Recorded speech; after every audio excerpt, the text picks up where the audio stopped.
Oakland Chinatown. For the past 168 years, the settlement, right in the heart of Oakland, California, has been a bustling capital of Chinese culture outside of the motherland itself. While there are no pai-fang structures that are a staple of Chinatowns across America, this community has a wealth of culture.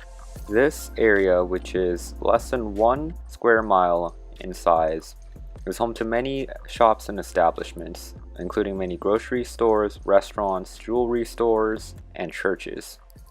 All that, however, is due to change because of one glaring yet under-researched and widely unknown threat. That threat is known as gentrification. Dictionary.com defines gentrification as the buying and renovation of houses and stores in deteriorated urban neighborhoods by upper or middle income families or individuals, raising property values but often displacing low income families and small businesses. That is exactly what is happening in Oakland Chinatown right now. First, a little bit of history. In the 1850s, many Chinese immigrants arrived in California because of the gold rush.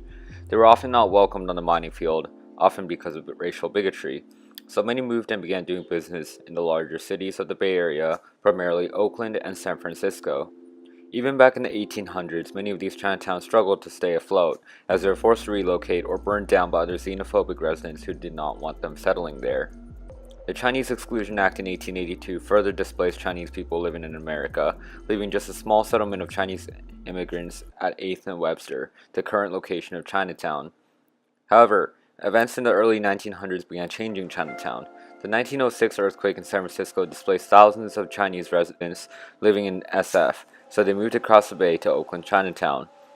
With recent developments, especially with the technology boom, Chinatown has become a much more desirable place to live, being at the time relatively affordable and in close proximity to the BART system and multiple freeways. Currently, you can see many examples of gentrification across Oakland Chinatown right now. With rising rent prices, it is harder and harder for a small business to stay profitable, forcing them to close or relocate away from Chinatown. Many businesses that have been there for a long time have recently closed down, with higher rent prices and less customers, due to the higher prices they have to charge to compensate for the higher rent. My own father has worked at a restaurant in Chinatown for the past 11 years. In those 11 years, a lot has changed there. Chinatown 喺少年來都係慢慢縮小個範圍，好似呢屆呢度已經係比以前少。Chinatown 以前嗰度曬人去Chinatown嘅，只不過係想睇中國人嘅生活習慣同埋試中國人呢美食呢嘢，將來做Chinatown吃嘢或者買呢有中國特色嘅嘢咁。但係呢個基本上喺商業嚟講，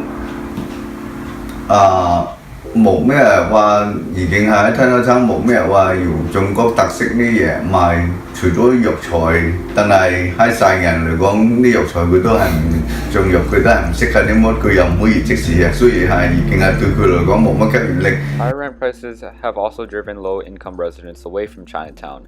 10 years ago, the cost of rent for 1 month of a 2-bed, 1-bath unit is roughly $1,000.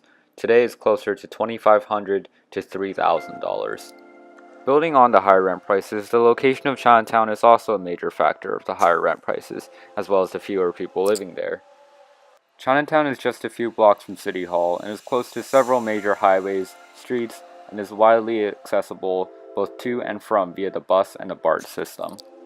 With the higher rent prices, many choose to go to neighboring suburbs to live, and commuting out to Chinatown when necessary. The accessibility of all this public transport has also led many people who move to Oakland to find new white-collar job opportunities settling there. It is close to downtown and is a relatively simple commute to San Francisco, as Lake Merritt and 12th Street BART are both within walking distance. Looking around, Chinatown is not the only community suffering from the adverse effects of gentrification, but it is certainly one with a lot to lose. Similar things are happening in West Oakland, other Chinatowns in the United States, and in the past, such as Manilatown and the International Hotel in San Francisco. There are many affordable housing bills that can help slow the effects of gentrification. In the upcoming 2018 midterms, Assemblyman David Chu has proposed Assembly Bill 3037, which can lead to lower cost of living and better low-income support. keeping communities of foreign cultures such as these alive.